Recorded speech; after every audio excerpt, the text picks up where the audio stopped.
Hello friends, અંજનાની રસોઈમાં આપનું સ્વાગત છે. અને આજે આપણે હેલ્ધી પ્રોટીન બાર બનાવીશું. આપણે શરૂઆત ખજૂરથી કરીશું. ખજૂરને ગરમ પાણીમાં સોક કરી લઈશું. ત્યારબાદ આપણે લઈશું 2 કપ ઓટ્સ.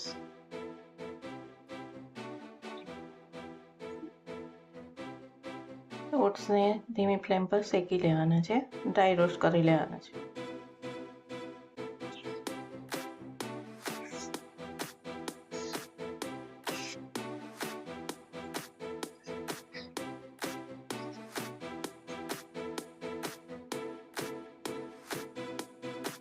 અડધો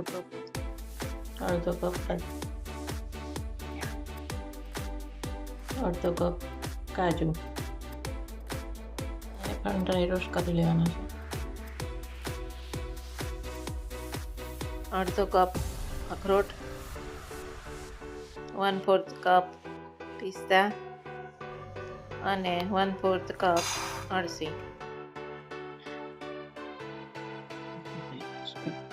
ડ્રાય રોસ્ટ કરશું.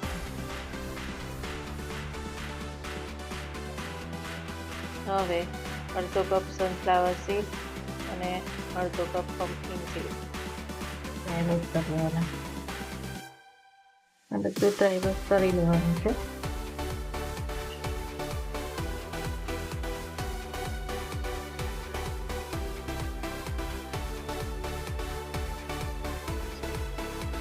અને હવે થોડી વાર ઠંડુ થવા દેવાનું છે અને થોડું ક્રશ કરી લેવાનું છે. ખજૂરને પણ ક્રશ કરી લઈશું 2 ટેબલસ્પૂન પાણી નાખીને. 1 ટેબલસ્પૂન એલચીનો પાવડર, 1 ટીસ્પૂન તજનો પાવડર. ગેસની ફ્લેમ ઓન કરી સ્લો ફ્લેમ પર હવે ખજૂરના મિક્સરને અંદર ઉમેરીશું. ઘી તેલ કશું જ નાખવાનું નથી, એમ જ ખજૂરનો પલ્પ અંદર નાખીશું અને હલાવીશું. જ્યાં સુધી ઘટ્ટ થાય ત્યાં સુધી એને હલાવતા રહેવાનું છે. આવી રીતે ખજૂરના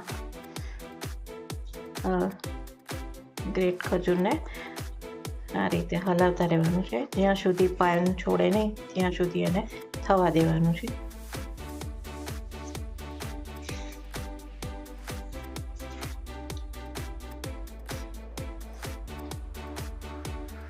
હવે એની જાતે જ પેન છોડવા માંડ્યું છે.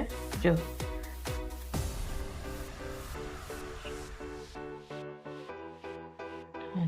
નીચે ચોટતું નથી, એની જાતે જ આ છૂટી ગયું છે. આવું થાય એટલે પછી એની અંદર બધી વસ્તુ મિક્સ કરી દેવાની છે.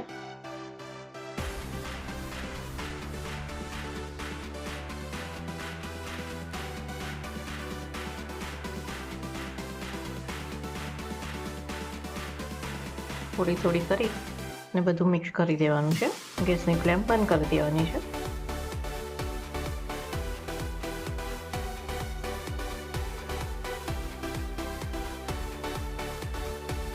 આ રીતે ધીમે ધીમે કરીને બધું મિક્સ કરી લેવાનું છે.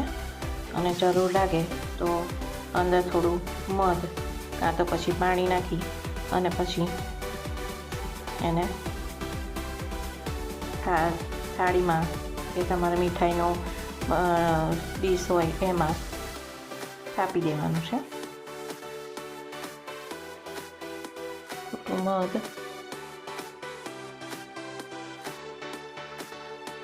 અને થોડું પાણી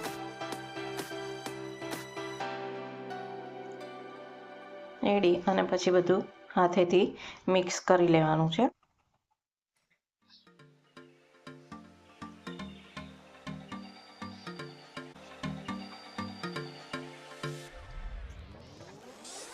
થાળીને તેલથી ગ્રીસ કરી લીધી છે.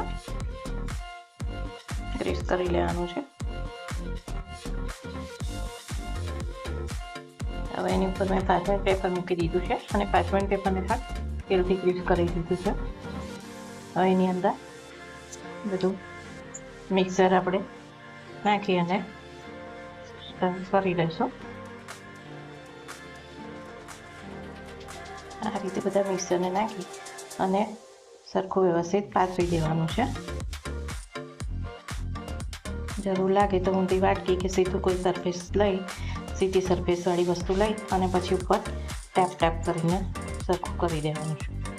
મેં હવે સરસ થાળીમાં પાથરી દીધું છે અને હવે તમે એને 2-3 કલાક માટે ફ્રીજમાં અથવા બહાર પણ તમે રાખી શકો છો. ઠંડી હોય તો બહાર રાખી શકો, એમ તમારે ફ્રીજમાં મૂકવું હોય તો મૂકી શકાય છે.